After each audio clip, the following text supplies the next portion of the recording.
नमस्कार दोस्तों, मेरे YouTube चैनल में आपका स्वागत है। दोस्तों, हमारे देश में जितने भी महान गणितज्ञ हुए हैं, उन सभी ने अपनी कड़ी मेहनत, लगन, योग और आध्यात्मिक शक्ति के जरिए गणित में महान खोजें की हैं। आज उन सभी की खोजों पर बड़ी बड़ी रिसर्च जारी है, फिर भी उन सभी के कार्य अभी भी वैज्ञानिकों के लिए अबूझ पहेली बने हुए हैं। आज हम उन्हीं महान विभूतियों में से एक श्रीनिवास रामानुजन की बात करेंगे, जिन्हें संख्या का जादूगर भी कहा जाता है।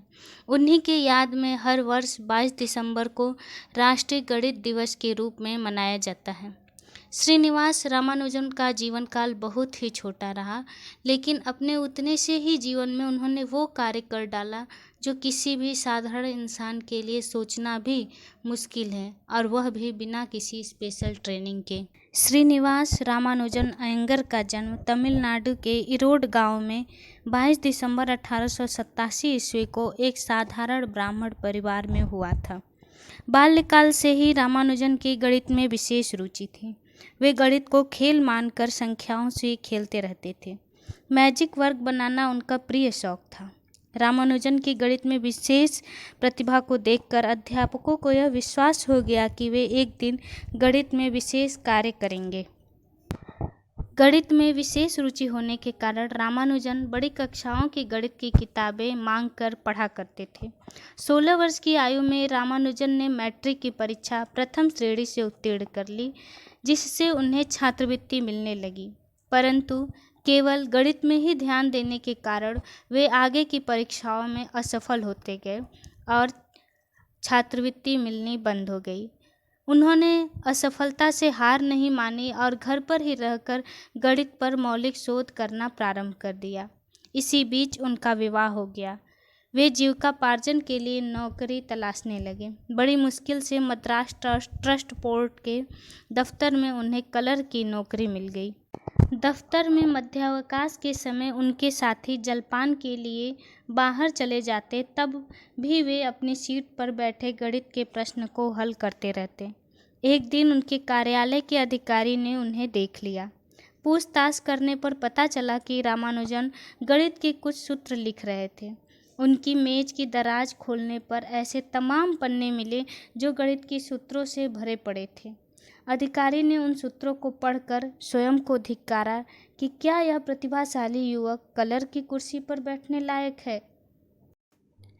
उसने रामानुजन के उन पन्नों को इंग्लैंड के महान गणितज्ञ प्रोफेसर G.H. हार्डी के पास भेज दिया।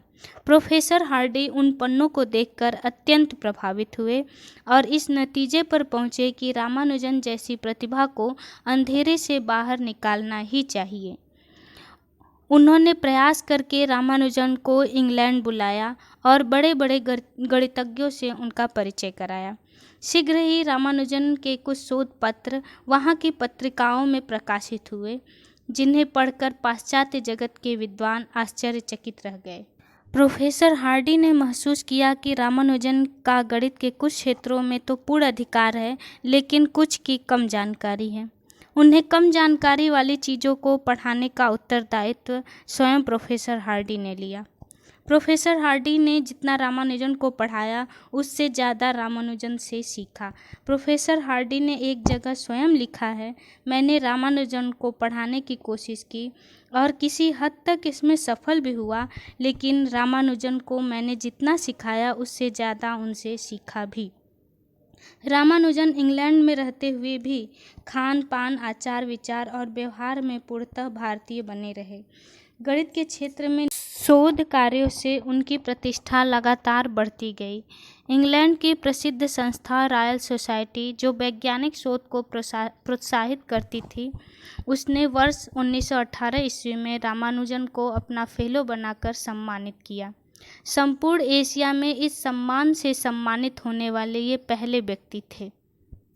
निरंतर मानसिक श्रम और खान पान में लापरवाही से उनका स्वास्थ्य खराब रहने लगा। बीमारी के हालत में भी वे गणितीय सूत्रों से खेलते रहे। आखिर रोगी शरीर कब तक चलता।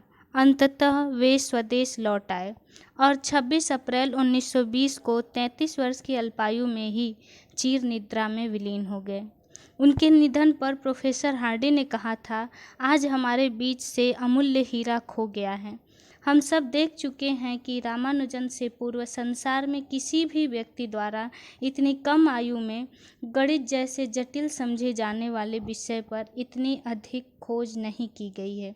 वास्तव में रामानुजन ने इतनी कम उम्र में गणित में जो योगदान दिया वे अभूतपूर्व हैं। रामानुजन बहुत धार्मिक और आध्यात्मिक विचारों वाले व्यक्ति थे। रामानुजन का धर्म और अध्यात्म में इतना विश्वास था कि वे गणित में किए गए अपनी सभी कार्यों को अध्यात्म का ही हिस्सा मानते हैं। वे धर्म और अध्यात्म को तर्क के साथ पेश भी करते थे। खुद रामानुजन का कहना था कि मेरे लिए गणित के उस सूत्रों का कोई मतलब नहीं है जिससे मुझे आध्यात्मिक विचार न मिले। ऐसे महान गणितज्ञ पर हम सब भारतीयों को गर्व है। धन्यवाद दोस्तों। अगर वीडियो पसंद आया हो तो कृपया लाइक, शेयर और सब्सक्राइब अवश्य करें।